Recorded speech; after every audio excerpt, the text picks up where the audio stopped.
Budget 2026 ವಿಶೇಷ ನಾನು ಮತ್ತೆ ಮುಂದುವರಿಸ್ತಾ ಇದ್ದೀನಿ. ಬಜೆಟ್ಗೆ ಮತ್ತಷ್ಟು ಬೂಸ್ಟ್ ಕೊಡುತ್ತಾ ಚಿನ್ನ ಬೆಳ್ಳಿ. ಬಜೆಟ್ ಮಂಡನೆಗಿಂತ ಮುಂಚೆನೇ ಚಿನ್ನ ಬೆಳ್ಳಿ ದರ ಇಳಿಕೆ ಆಗಿರೋದಿಲ್ಲಿ ಒಂದು ದೊಡ್ಡ ಗುಡ್ ನ್ಯೂಸ್ ಇದು. ಚಿನ್ನ ಬೆಳ್ಳಿ ಕೊಂಡುಕೊಳ್ಬೇಕು ಅಂತಿರುವವರಿಗೆ, ಚಿನ್ನ ಬೆಳ್ಳಿ ಆಲ್ರೆಡಿ ಕೊಂಡುಕೊಂಡಿರೋರಿಗೆ ಬ್ಯಾಡ್ ನ್ಯೂಸ್ ಆಗುತ್ತೆ. ಜಾಸ್ತಿ ದುಡ್ಡು ಕೊಟ್ಟು ತೊಗೊಂಡ್ಬಿಟ್ಟೆ, ಸ್ವಲ್ಪ ಕಡಿಮೆಗೆ ಸಿಗ್ತಿತ್ತು, ನಾನು ಆಮೇಲೆ ತೊಗೊಂಡಿದ್ದಿದ್ರೆ ಅಂತ ಅವ್ರು ಯೋಚನೆ ಮಾಡ್ತಿರ್ತಾರೆ.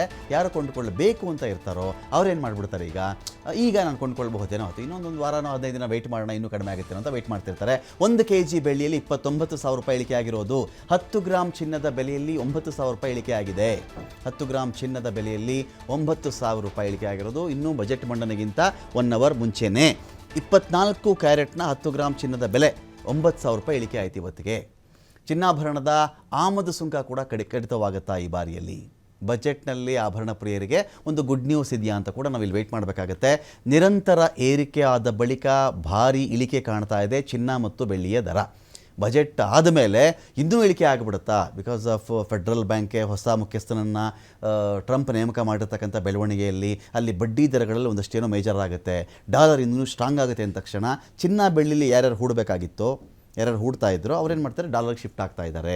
ಯಾಕೆಂದರೆ ಡಾಲರ್ ಯಾವಾಗಲೂ ಸ್ಟೇಬಲ್ ಇಲ್ಲದೆ ಇದ್ದಾಗ ನನಗೆ ಗೋಲ್ಡ್ ಸ್ಟೇಬಲ್ಲು, ಗೋಲ್ಡ್ ಎಲ್ಲ ಕಾಲದಲ್ಲೂ ನಂಬಬಹುದು ಅಂತ ಈ ಕಡೆಗೆ ಬರ್ತಾ ಇದ್ರು. ಒಬ್ಬ ಹೊಸ ಫೆಡ್ರಲ್ ಬ್ಯಾಂಕ್ ಒಬ್ಬರು ಹೊಸ ಮುಖ್ಯಸ್ಥ ನೇಮಕ ಮಾಡ್ತಾ ಇದ್ದೀನಿ ಅಂದ ತಕ್ಷಣ ಡಾಲರ್ನ ಸ್ಟ್ರಾಂಗ್ ಮಾಡ್ತಾರೆ, ಅವರು ಹೂಡಿಕೆಯನ್ನು ಸ್ಟ್ರಾಂಗ್ ಮಾಡಿಬಿಡ್ತಾರೆ, ಡಾಲರ್ಗೆ ಇನ್ನೂ ವ್ಯಾಲ್ಯೂ ತಂದು ಕೊಡ್ತಾರೆ ಅಂತ ಬಂದಾಗ ಅದು ಕಡೆ ಹೋಗ್ತಾ ಇದ್ದಾರೆ. ಹಾಗಾಗಿ ಬಂಗಾರ ಮತ್ತು ಬೆಳ್ಳಿಯ ಬೆಲೆಯಲ್ಲಿ ದೊಡ್ಡ ಮಟ್ಟದಲ್ಲಿ ಒಂದು ಇಳಿಕೆ ಆಗ್ತಿದೆ ಅಂತ ಕೂಡ ಒಂದು ಸುದ್ದಿ ಇಲ್ಲಿ ಇದೀಗ ಬರ್ತಾ ಇದೆ.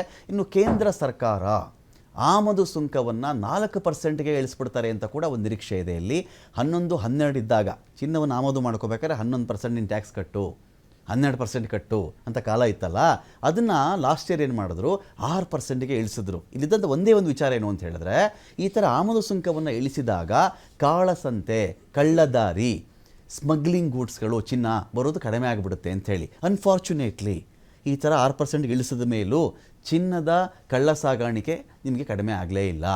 ಇದೀಗ ನಮ್ಮ ಬೆಂಗಳೂರು ಏರ್ಪೋರ್ಟಲ್ಲಿ ಅನೇಕರು ಸಿಕ್ಕಾಕೊಂಡ್ರು, ಬೇರೆ ವಿಚಾರ ಬಿಡಿ, ಅದು 4%ಗೆ ಇಳಿಸ್ತಾರಾ? ಈಗ ಇಳಿಸಿದ ಮೇಲೆ ಈ ಥರ ಯಾವಾಗೆಲ್ಲ ನಿಮಗೆ ಈ ಸ್ಟಾಕು ಕಳ್ಳ ಮಾರ್ಗದಿಂದ ಬರೋಕ್ಕೆ ಶುರುವಾಗುತ್ತೋ ಆಗೆಲ್ಲ ನಿಮಗದು ಹಾನಿ ಮಾಡಿಬಿಡುತ್ತೆ.